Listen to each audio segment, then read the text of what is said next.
Have you ever gone to a bar before? Have you ever gone to a bar twice on separate occasions, but the first time doesn't count because the recording stopped? Have you ever wanted to make your own drink? We'll take our class, Mixology.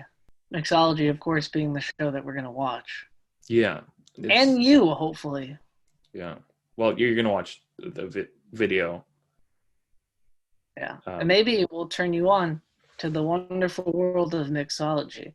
Mixology was a show on ABC during the 2013 to 2014 season. It was a limited run, and it knows it's a limited run too. Like it wraps up in like the 8 episodes that it is. And it all takes place in one night. That was great and all, but I'm just thinking about the idea of an unintentional limited run.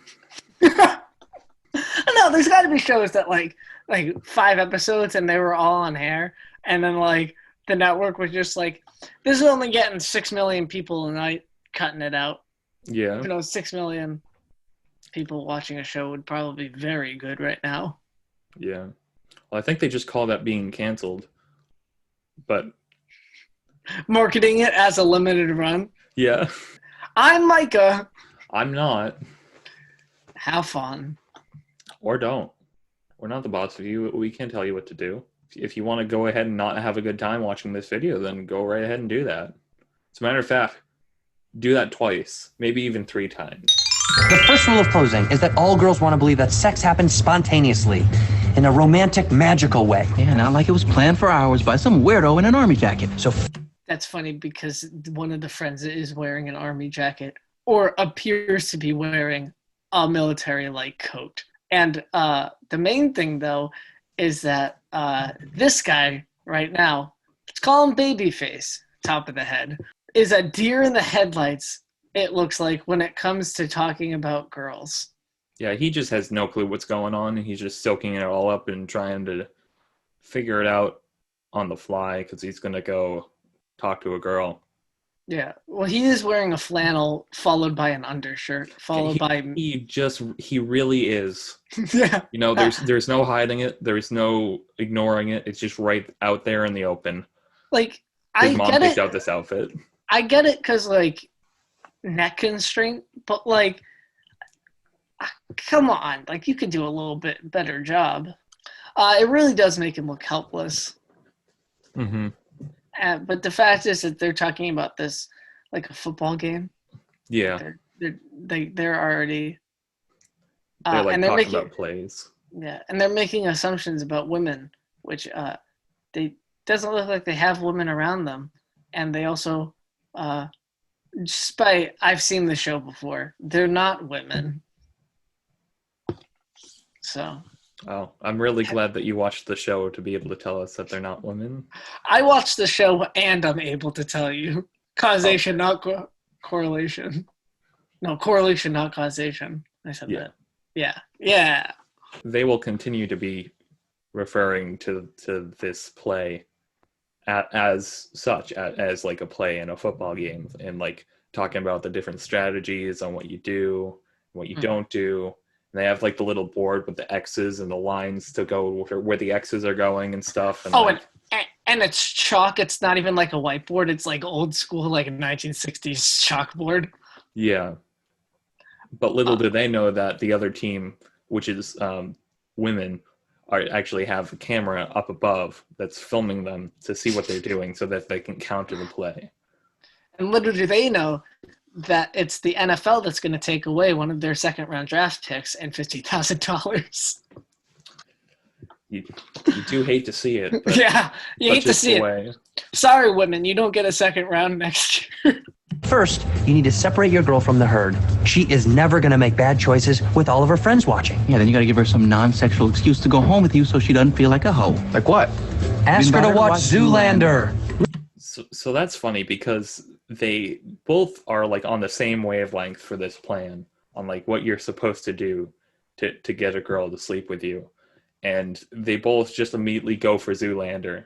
It's like they've like actually talked about this before. Yeah, like they were just like, what's the best movie you could possibly think of not even best movie. What's like the best thing you can possibly do to get a girl to sleep with you? And that's just the answer they came up with. That's it. But that was the conclusion. That was I feel like one of them started at Zoolander, but one of them was just like, no, I really think that like Knocked Up or the 40-Year-Old Virgin. Oh, you think they did? You think they did an experiment on this, a study? Yeah, I mean, they look like they're pathetic enough to have tried this on different women. With like it's a case study, by the way. Yeah. It's not an exact science, but it's a formulated pattern to them. Imagine it's a double-blind study. The guy also doesn't know what movie he's gonna watch until he watches it. Until they watch it. I don't know about that. Well, I'm picturing like it's like the friend texts him and tells him what movie he's gonna watch. Oh, yeah, that's good. Yeah, but I don't know. Yeah, it's not been corroborated, this theory of theirs, so I don't think we can take it as full scientific evidence. But if you know what movie to watch when you're trying to pick up a girl, let us know in the comments below. Did you want me to also do the thing? No. Okay, all right, cool. Really, Zoolander? Yeah, I don't know why, but 100% of women love that movie. That's right, dude. You get it back to the place, you pop in Zoolander. This is so funny. Zip, thud. Oh my God. Okay, I can do this, I think. The thud, that was like your penis coming out and hitting a solid surface? Or? Yeah, that's the sound it makes. This is funny because that penis would have to be very big and like stable, and be able to make a thud, like a loud thud. Because that wasn't like a thud. Like that was like a powerful bass thud. Yeah, that was like a significant size thing is hitting a other significant size thing, and like I mean, just anatomically speaking, that's not how that works. Yeah, genitalia isn't that dense. Okay, I'm gonna go close sex with Maya. All right, go kill him, Bubba. Close sex. Yeah, I'm gonna call him a cab. Yeah. See, that's funny because the common vernacular is like close the deal or like try to have sex. But he said close sex, which is like very awkward and not a thing. And his friends are very much aware. Yeah, they are. So they're calling him a cab because I'm pretty sure that they want him to go home because it looks like they're having a great night. Honestly. Yeah. They're very. Oh, dude! I just realized that like he's wearing an undershirt, the green jacket. Yeah. Green jolly jacket. I'm gonna call him now. Mm-hmm. I'm not sure if the gentleman next to him is wearing an undershirt, but I think this might be an undershirt friend group, and that's why they're the villains. I don't think that's an undershirt. I think that's just a shirt because he's wearing a jacket and a shirt. Like you don't just wear a jacket without a shirt. No, but they're colored undershirts. Like they're non-white undershirts. No, but that's not what I'm saying. I'm saying like I'm pretty sure that's just he's just wearing a shirt and also wearing a jacket because the other guy was also wearing a blazer. All right, question. Yeah. Mm-hmm. Is that over the jacket or is that under the jacket? Case sealed. Okay, is this an undershirt then? Like, in the context of this, yeah. Why? That makes no sense. It's not an undershirt is worn under a shirt. This isn't a shirt. This is a jacket. So this is just a shirt. Babyface was wearing a jacket, a shirt, and a shirt under his shirt, which is an undershirt. You know what? This isn't the place for it. You know what is the place for it? Theory court. No,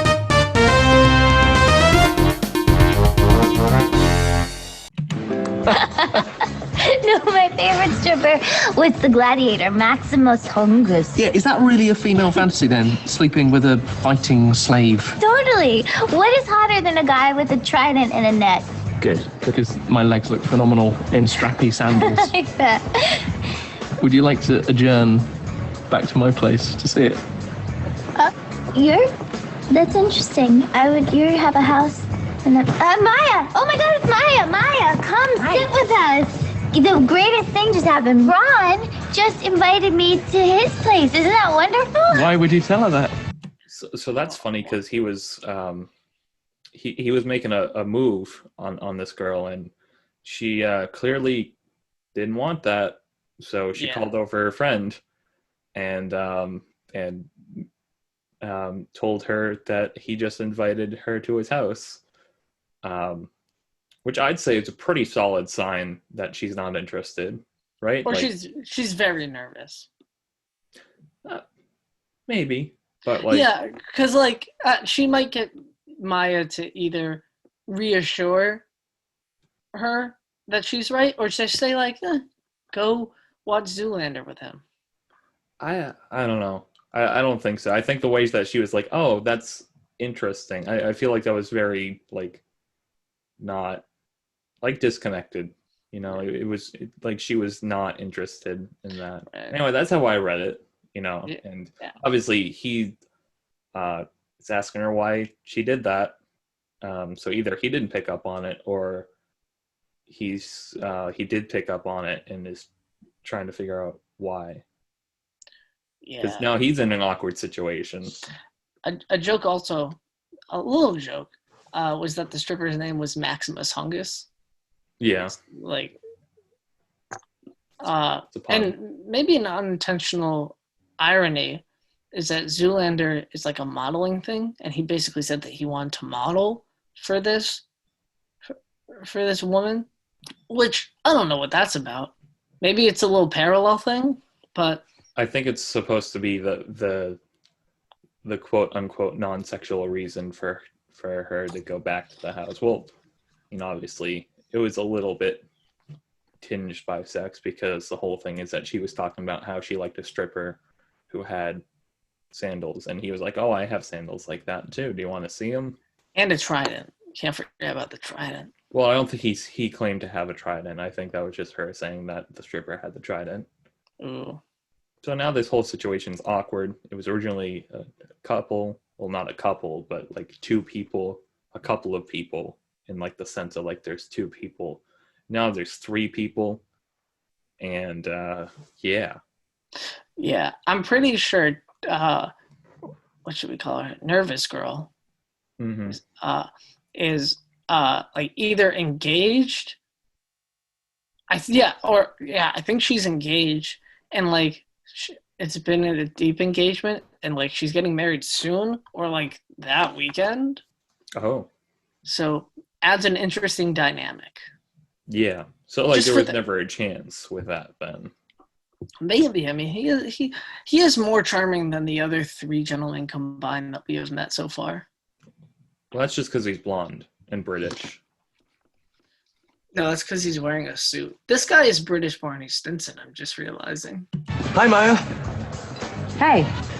Can I sit with you guys? Yeah, sure. Oh, yeah. Oh, it's cool. It's fun.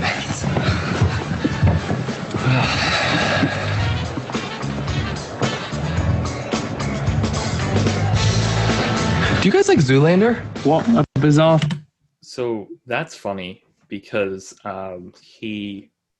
Babyface entered this already awkward situation and also sat down, making it even more awkward, to the point where no one was saying anything. So then he decided, what a great time to just step in and bring up Zoolander, because that's something that he heard from his friends that he was supposed to do.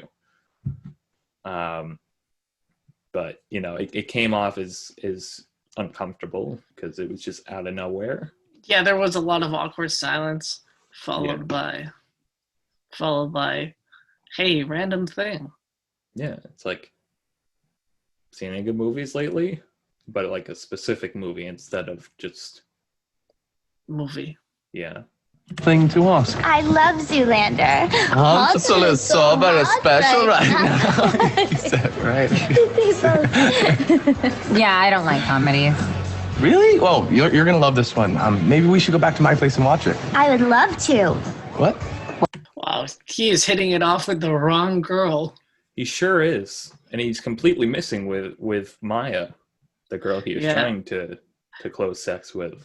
And he's like forming a relationship with somebody who is on a date. I'm not really sure what to call it. Yeah.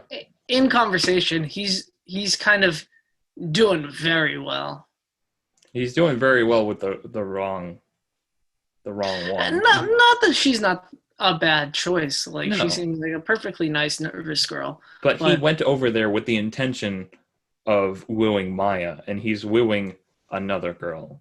Yeah, there's like a storyline in one of the episodes in this series that all Hawaiian men want her because she looks Hawaiian. Like, that's a real thing that happens, and like it's a relief that Tom does not who. You're not supposed to know names. Babyface. I'm not even sure if his name is Tom. Babyface likes her for more than just her possible ethnicity. What? Yeah, mate, would you mind getting us some drinks? I'm not thirsty, thanks, though. Great. A gin Ricky for me, a white wine, and a scotch. Thanks so much. You got it. So that's funny because Tom Felton over here tried to get tried to get Babyface to leave in a casual way. So he asked him if he could go get them some drinks, and Babyface completely missed that cue and was just like, "Oh no, I'm not thirsty," because he wasn't. You know, he was being honest. It's kind of him, but then Tom Felton pushed and was like, "No, thank you. Go get our drinks now. Leave now, puppy." Yeah. Yeah, because in a weird way, the most non-threatening looking person ever is threatening to Tom Felton over there, because he's unintentionally being very smooth. Yeah. While simultaneously not he's striking out and hitting a home run in the same pitch. Yeah, he's doing the wrong equation to get the same answer. Yeah. It's like the teacher's checking it to be like, how did he cheat? And it's just like, I guess he didn't cheat. Yeah. It's a groundbreaking theory. Just go up to two women and say anything, I guess. Actually, that's a lot to carry. Maybe one of you could help me? I'm great at carrying things. Are you kidding me? I have amazing balance. Okay, great. I'll show you. So that was weird, right? I don't know. I left my body when the tall one started rambling on about Zoolander. I actually love Zoolander. Yeah, me too. Wow, that's a lot of jokes right there. She's so short. Like, I think I'm taller than her, and I'm pretty short. Yeah. You're like 3'6", right? 4'2". Come on, man. Oh, okay.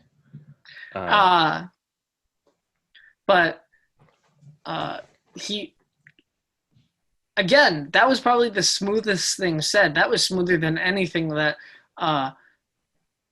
UK Ron Swanson fucking said over here. Yeah, like I feel like everything that Babyface had said up to that point was just uncomfortable, and it just was a coincidence that Nervous Girl was into it. But like, that was actually a good line. Yeah. And it came from him too. Like, it didn't come from like a pre-prepared line. Like, well, it kind of came because they told him to separate the girl from the herd. Right. Yeah. But like, he did it. He didn't do it like, would you like to come with me? Like, he made it very casual. Yeah, he did a very good job with that, which is not something I can say about literally anything else he's done in this scene. Yeah, except wearing an undershirt, that fucking prick. Yeah, he did a very good job of wearing an undershirt. Their little conversation, and they're hitting it off maybe, is that he left his body when the tall one started talking about Zoolander, which was the first thing said. Yeah. So he was immediately intimidated by Babyface, which is weird, funny. Well, he was already thrown off his game earlier, so like, it makes sense. It's like, you know, maybe he would have been caught by that punch if he hadn't just been shot in the chest by a rubber bullet. Yeah. And also Maya lied. And so saying that she didn't like comedies when she in fact loves Zoolander, which is a comedy, so I've been told. And that's something that her and Blondie over here bonded over, is that they both liked that movie, and the fact that they both kind of lied about it. He didn't explicitly say that he didn't like that movie, but he acted like kind of like a jerk when it was brought up. So it was like implied that he didn't like it.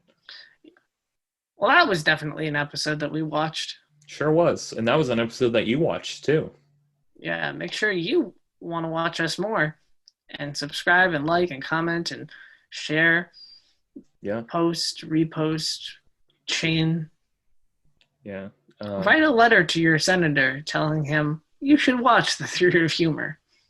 Mm-hmm. Print out the video frame by frame and put it in a time capsule. And then in 10 years, take it out and put it in a little flip book and watch it again. Find out where we live and do it with us. Yeah. Just actually take out your phone and go to the camera and hit video and just recite the whole episode verbatim because you have it memorized. Yeah. And then send that to us at our email, which is linked in the YouTube page. Well, anyways, make sure to tune in next time where we watch